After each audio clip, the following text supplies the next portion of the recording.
Let me tell you something that changed my life. You don't have to react to everything. You can choose how you respond. Most people go through life like a thermometer, rising and falling based on the temperature around them.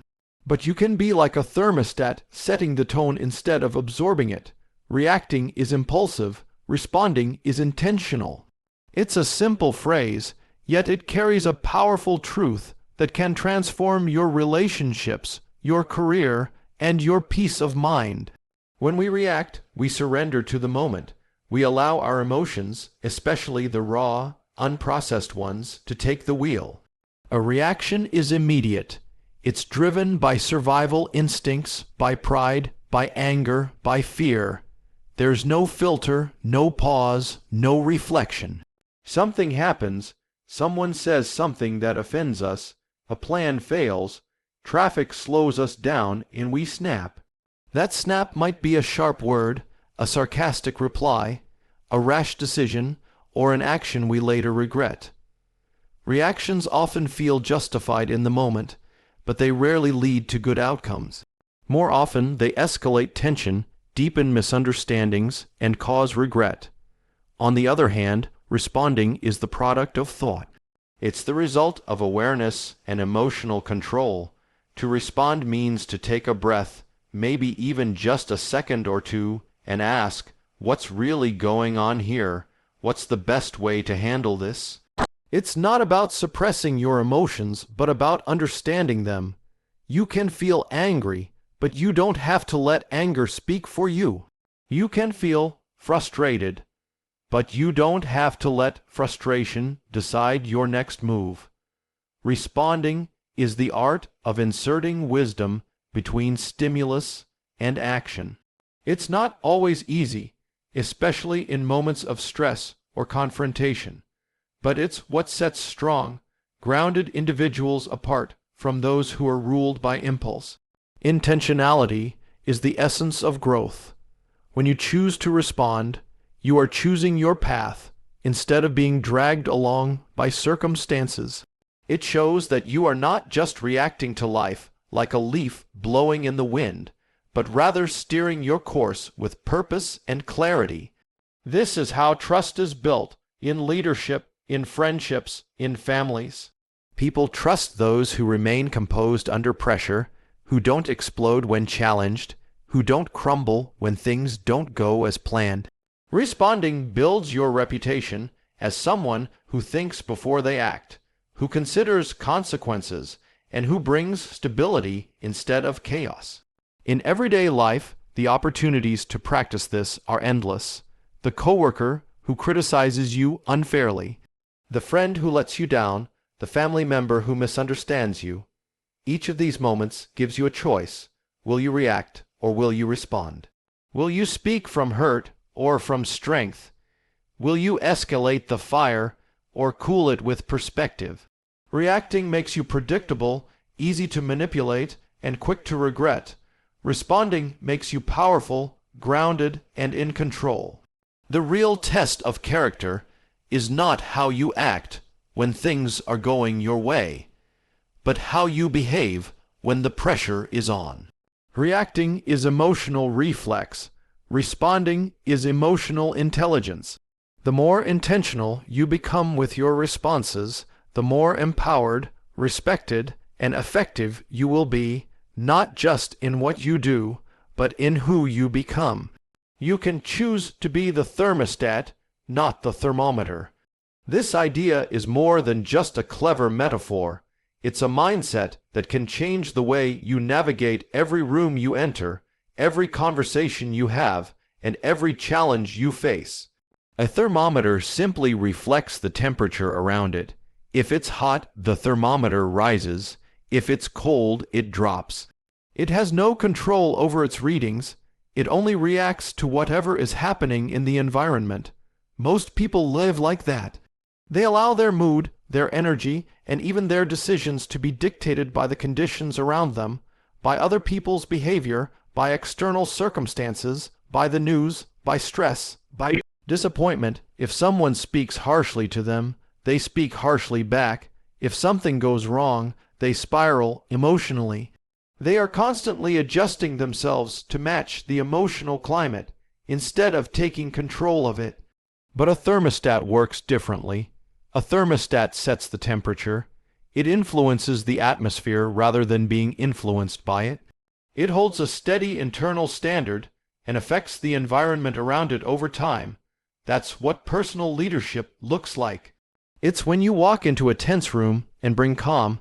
It's when everyone else is complaining and you offer perspective. It's when problems arise and you bring solutions, not more stress. Being a thermos, that means you know who you are, and that identity is not up for negotiation based on how other people act. You don't lose your temper just because someone else does.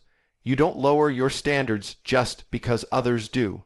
You lead yourself first, and because of that, you can lead others too. Choosing to be a thermostat requires self-awareness, emotional discipline, and purpose. It's not about pretending everything is fine or ignoring reality. It's about deciding what kind of energy you want to bring into the moment and sticking to it. People who live this way aren't controlled by chaos. They are calm in the middle of it. They are the ones others look to when things fall apart, because their internal temperature doesn't shift with every storm. Instead of reacting, they respond. Instead of matching the room, they raise it. Instead of echoing negativity, they offer something better. You see, the world doesn't need more thermometers. It doesn't need more people who mirror frustration, panic, or defeat. It needs more thermostats, people who bring clarity, peace, and resilience. People who can stay steady when things shake. People who don't just reflect the world, but change it. The power lies in the choice. Every day, in every situation, you get to choose. Will you let the world shape you, or will you shape the world around you? One role requires nothing but reactivity. The other demands intention, but offers influence. You can either be at the mercy of what happens, or you can become the person who determines what happens next. Be the thermostat. Responding reflects emotional maturity and inner strength. It is one of the clearest signs that a person has taken the time to grow from within, rather than simply reacting to life's circumstances. Emotional maturity is not about denying how you feel.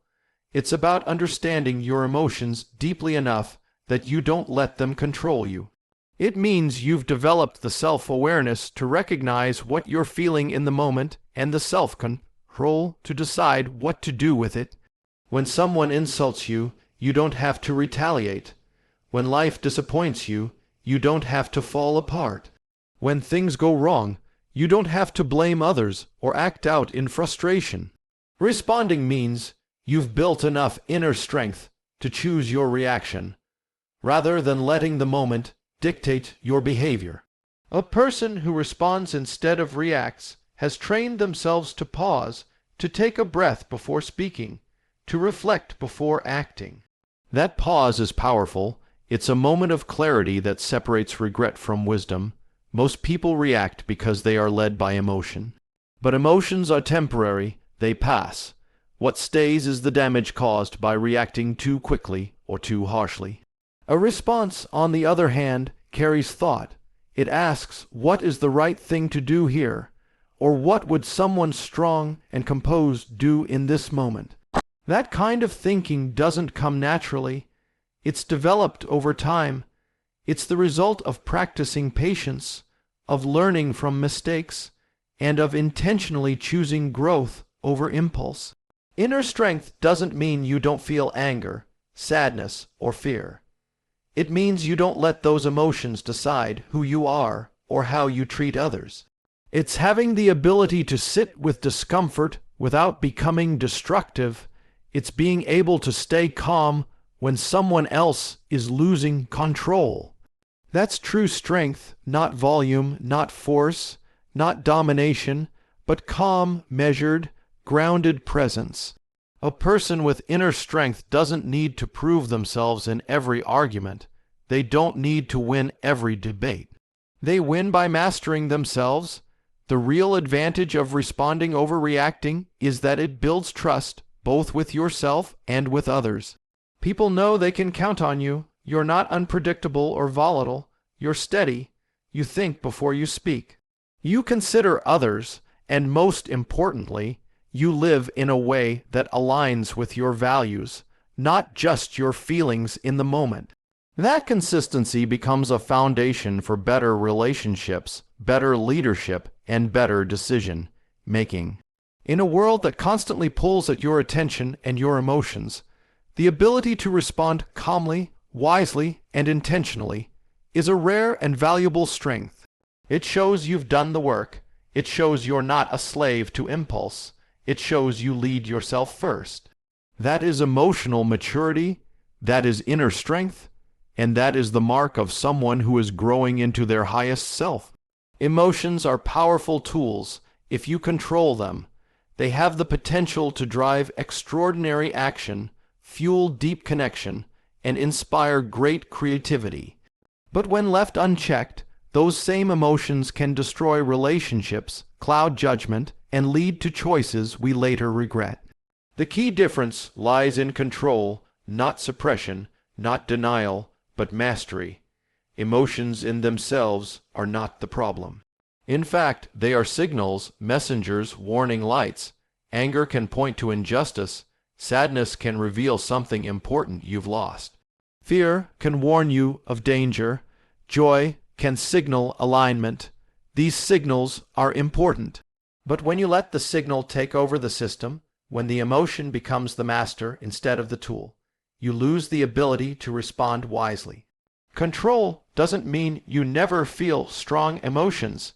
It means you've built the strength to feel without being overpowered. Just like fire, emotions can warm a home or burn it to the ground. The fire is the same. The difference is whether it's in a fireplace or spreading wildly through the walls. When you control your emotions, you put them in the right place at the right time for the right reason. You use anger to fuel change, not to wound others. You let fear teach you caution, not paralyze your progress.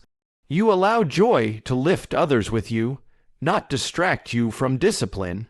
That is the kind of emotional intelligence that separates strong leaders and balanced individuals from those who are constantly at the mercy of their moods. Too often people think being emotional means being weak or irrational, but the truth is, emotions are part of what make us human and powerful. The people who achieve great things, who move crowds, who lead teams, who love deeply, they don't lack emotion. They've learned to understand it. They've learned to work with it. They've learned to use it like a skilled artist uses a brush. A tool in the right hands can create beauty, build bridges, and solve problems, but the same tool in untrained hands can break things. That's the role emotions play in our lives. You control your emotions by first being aware of them. You name what you're feeling. You ask what triggered it. You get curious instead of reactive. Then you decide how you want to use that emotion, or whether you want to act on it at all. It takes effort, it takes intention, but every time you do this, you strengthen your inner self. You become more capable of choosing your attitude, your response, your energy. The most successful people aren't those who never feel fear or frustration. They're the ones who have learned to keep going anyway. They don't let emotions steer the ship. They use emotions to power the engine while they steer with wisdom. Mastering your emotions doesn't make you robotic. It makes you powerful, because when you control your emotions, you control your life. The goal is not to suppress emotion, but to master it. Suppression leads to internal pressure, and that pressure always finds a way to surface, often in the wrong way, at the wrong time. People who bottle up their emotions might appear calm on the outside, but inside, frustration, sadness, anger, or fear builds up like steam in a sealed container. Eventually, it explodes, usually in ways that hurt others or sabotage their own peace. Suppression is not strength, it's delay. And delayed emotions often grow into something more destructive. Mastery, on the other hand, is about allowing yourself to feel fully while still being in control of your choices. It's about acknowledging what you're feeling, understanding it, and then choosing the most constructive way to express or respond to it. True mastery of emotion is an art. It starts with awareness, recognizing what you're feeling in the moment instead of denying or ignoring it. You don't say, "I'm fine," when you're clearly not. You don't pretend that nothing's wrong when you're hurt. Instead, you take a pause and admit to yourself what's happening inside. That self-honesty is the first step toward emotional mastery. From there, you begin to look deeper. Why am I feeling this? What triggered this reaction? What is this emotion trying to tell me? Emotions are data. They carry messages, but it takes maturity to read those messages without being overwhelmed by them. Mastering emotion also means learning how to separate feeling from action. Just because you're angry doesn't mean you shout. Just because you're anxious doesn't mean you freeze. Just because you're sad doesn't mean you isolate. Emotion is natural, but your response is a choice. That's where real power lies, in the gap between what you feel and what you do with it. People who master emotion know how to create that space. They breathe, they pause, they reflect, and only then do they respond. That kind of discipline doesn't come overnight. It comes through repeated effort, often in moments when it would be easier to lose control. But each time you choose mastery over meltdown, you become a stronger, calmer, more grounded version of yourself. It's also important to understand that emotional mastery does not mean you feel less. In fact, the more emotionally mature you become, the more deeply you'll feel. But you'll also have the wisdom to guide those feelings. You won't lash out when you're hurt. You'll communicate clearly. You won't shut down when you're overwhelmed. You'll ask for space or support. You won't make decisions based on fear. You'll move forward despite it. That's the essence of strength, not the absence of emotion, but the ability to walk through it with grace and clarity. When you learn to master your emotions, you become the kind of person who doesn't get thrown off course easily. You stay steady in conflict. You speak with purpose, not pressure. And most importantly, you live in alignment with your values, not just your impulses. That is the difference between reacting and responding, between chaos and control, between drifting and leading. Vision-driven people respond, not react. They live with a sense of direction that influences everything they do, including how they handle pressure, challenges, and emotional triggers. When someone is guided by a clear vision, they are not easily swayed by temporary emotions or outside noise. They've already decided who they are, what they value, and where they're going. That internal compass allows them to pause, reflect, and act intentionally rather than impulsively. While others may get caught up in the heat of the moment, the vision-driven person maintains their focus. Their actions are not dictated by what just happened, but by what they are working toward. Reaction is often the result of living without direction. It's when a person's emotional environment is stronger than their internal clarity. Without vision, everything feels urgent. Every insult demands retaliation. Every obstacle feels personal. Every delay feels like defeat. But when someone is driven by vision, they see the bigger picture. They understand that not everything deserves a reaction. They know that emotional outbursts, quick judgments, or knee-jerk decisions can take them off course. So they choose to respond instead. They slow down. They assess. They ask themselves, does this align with my mission?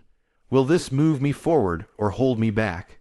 Responding doesn't mean being passive. It means being powerful enough to think clearly under stress, strong enough to resist being manipulated by anger, and wise enough to act with purpose.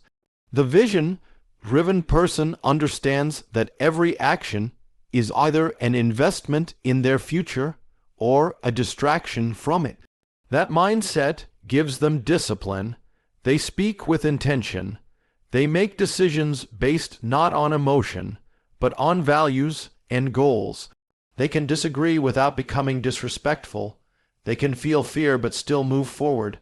They don't allow temporary feelings to disrupt long-term growth. People who live without vision often find themselves stuck in cycles of regret. They say or do things in the moment that feel right but cause damage later. They burn bridges, miss opportunities, or lose focus. Vision protects you from that. It creates a filter, a way to measure what deserves your attention, energy, or reaction. It gives you the patience to wait, the courage to walk away, and the strength to stand still when the world is shouting for you to rush. Vision is not just about where you're going, it's about who you're becoming along the way, and who you are is revealed not when things are easy, but when they are hard. The person who responds instead of reacting shows they are rooted. They have done the inner work to be steady. Their responses reflect thought, character, and purpose. They are not just moving through life, they are shaping it. And that influence is powerful. It earns trust. It builds respect. It creates progress that lasts. Because when you are driven by vision, you don't just survive emotional storms, you lead through them.